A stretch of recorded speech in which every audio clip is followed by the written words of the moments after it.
So I'm back in Philly, coming back from a week in the sun in Florida, a little tan, a little rested, and it's officially baseball season.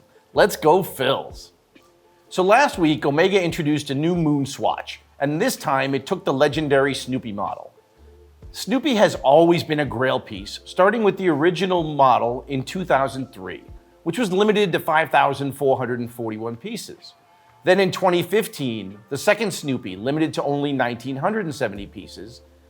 Fast forward to 2020, the current blue Snoopy, with Snoopy circling the Earth, was released as a non-limited edition.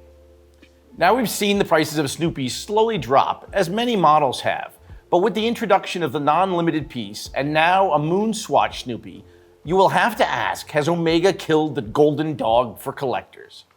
Now speaking of new introductions, next week will be Watches and Wonders, and we'll have the introductions of 54 brands, and it'll be one of the biggest events in years.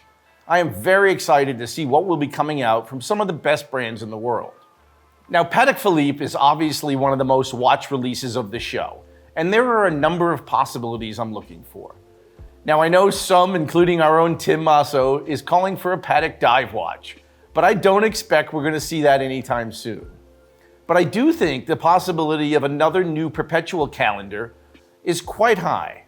We've seen great interest in the inline perpetual 5236 and the 5320G. I would expect we could see some new metal choices in those models. A rose gold model of each would make perfect sense and fill a natural gap. I would also like to see a new perpetual in the family of 5326 and 5226 with a new case and a sportier look. Also, something else would be a new perpetual on a bracelet. Now, the 5136 was a classic model, and I'd love to see a dress perpetual and a bracelet come back into the collection.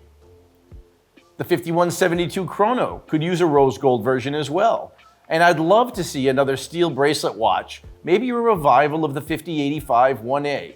Would be awesome to have a moon phase power reserve on a steel bracelet. Now obviously everyone is keeping a close eye on what we'll see in the Nautilus family, as the 5980 has been discontinued. Do we see a new Nautilus Chrono, or a perpetual Nautilus in rose gold? And what about a new perpetual Nautilus but in steel? It would be an amazing way to expand the Nautilus steel collection. And the last hole that needs to be filled is a Gondolo, a square Patek hybrid dress sport watch, or a new 5135 would just be amazing and give us a break from all the round Pateks.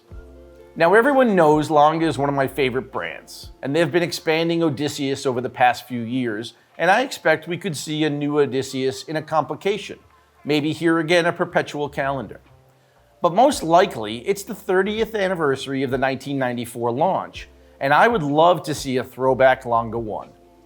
It would be great to see a remake of the early Lange 1s, maybe bring back the colored dials, rose gold black, maybe gray, or even a new mother of pearl dial, and a remake of the Lange 1 on a Wellendorf bracelet would be fantastic.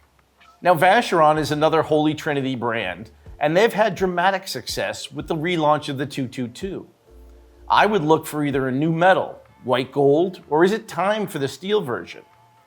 Or even more exciting, what about a new Saltarello? The 1921 has been a strong seller, and going back to the archives, the Saltarello needs to be brought back. Now Cartier has been one of the hottest brands over the past few years, with the reintroduction of vintage models. Crash is now a modern icon. Pebble and Tank Normal have been very well received. And this year, could we see a Tank Cintre dual time? Or is it time to bring back the Tank Obu? Or I dare say the Helm, or Tank Guichet? Cartier has one of the deepest catalogs to pull from, and I promise you, we will be seeing more and more of the CP pieces coming back. Overall, I think independent brands will be very interesting to watch. Smaller classic designs with true watchmaking and finished detail need to be highlighted this year more than ever. Obviously, as the market has slowed over the past year, it's even more important than in the past for brands to truly innovate to gain attention. New colors and a new metal should not be considered a novelty. I expect we'll see some new calibers, complications, and true novelties from brands pushing the envelope to draw attention to be commercially viable. No matter what it will be one of the most fun weeks of the year critiquing what comes next.